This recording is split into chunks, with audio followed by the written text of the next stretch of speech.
انسان کی زندگی میں کامیابی اور ناکامی کے دونوں پہلو آتے رہتے ہیں، اس سے گھبرانا نہیں چاہیے۔ اللہ کے مومن بندے ناکامی کی صورت میں شکوہ نہیں کرتے، کیونکہ وہ جانتے ہیں کہ کامیابی اور ناکامی اللہ کے ہاتھ ہی ہے، اور کہیں نہ کہیں انسان خود بھی ناکامی کا باعث بن سکتا ہے۔ جب انسان اللہ کے در سے ہٹ جاتا ہے تو پھر وہ ناکامی کی راہ پر چلنے لگتا ہے، اور بعض اوقات ہم دیکھتے ہیں کہ کوئی اللہ کا انتہائی نافرمان بندہ دنیا میں کامیابیوں سے ہمکنار ہوتا ہے، تو یہ اس لیے کہ اللہ ایسے لوگوں کو دنیا میں سب کچھ دیتا ہے لیکن ان کا آخرت میں کوئی حصہ نہیں ہوتا۔ یہ اللہ کی طرف سے ان کے لیے ڈھیل ہوتی ہے کہ دنیا میں جو کرنا چاہتے ہو کرو، جو مانگو میں دوں گا، لیکن ایسے انسان کا صرف دنیا ہی میں حصہ ہوتا ہے، وہ آخرت میں ذلیل و رسوا ہوگا۔ جب اللہ کسی انسان کو کامیابی دیتا ہے تو اس کی پہلی نشانی یہ ہوتی ہے کہ اللہ اس کے دل میں عاجزی ڈال دیتا ہے۔ عاجزی اللہ کی بہت بڑی نعمت ہے۔ جب انسان میں عاجزی کی کیفیت پیدا ہوتی ہے تو انسان گناہوں سے بچنا شروع کر دیتا ہے۔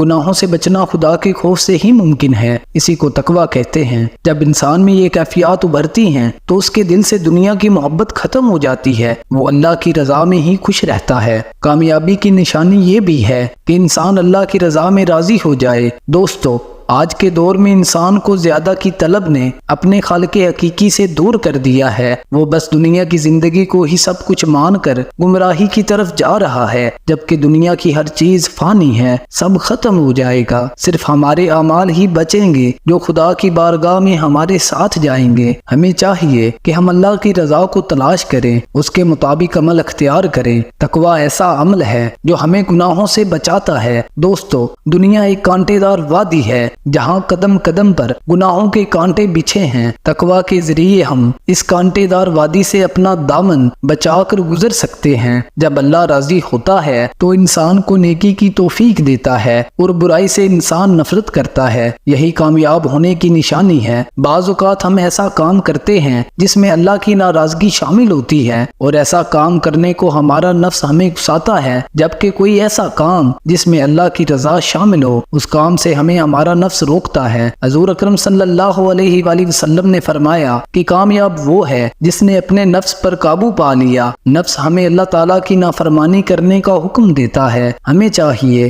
کہ ہم اپنے نفس پر قابو پائیں اور اپنے نفس کی بات نہ مانیں، بلکہ وہ عمل کریں جس میں اللہ اور اس کے رسول کی رضا ہے۔ نفس ہی ہمیں گناہوں پر ابھارتا ہے اور ہم اس پر عمل کر کے خود کو عذاب کی آگ میں جھونک دیتے ہیں۔ دوستو، ناکامی کی وجہ یہی ہے کہ ہم صرف اپنے نفس کی پیروی کرتے ہیں، تو ایسے ہم کامیابی کو کیسے پا سکتے ہیں؟ آپ خود سوچیں کہ آپ اللہ کے بتائے راستے پر ہیں یا اپنے نفس کے بتائے ہوئے راستے پر۔ یقیناً یہ سوچنے سے ہم اس بات کا اندازہ لگا سکتے ہیں کہ ہم ناکامی کی طرف جا رہے ہیں یا کامیابی کی طرف۔ دوستو، نفس کی پیروی کرنے سے ہمیں وقتی سکون حاصل ہوتا ہے، جبکہ نفس کو روند کر اللہ کی رضا کے مطابق عمل کرنے سے ہم ابدی کامیابی حاصل کر سکتے ہیں۔ اللہ جب اپنے بندے سے راضی ہوتا ہے تو اس کو عاجزی، تقویٰ اور نیکی کی توفیق دیتا ہے۔ ہمیں ہر وقت دعا کرنی چاہیے کہ اللہ ہمیں نفس کے شر سے بچائے۔ یہاں تک کہ نیکی بھی ہم نہیں کرتے،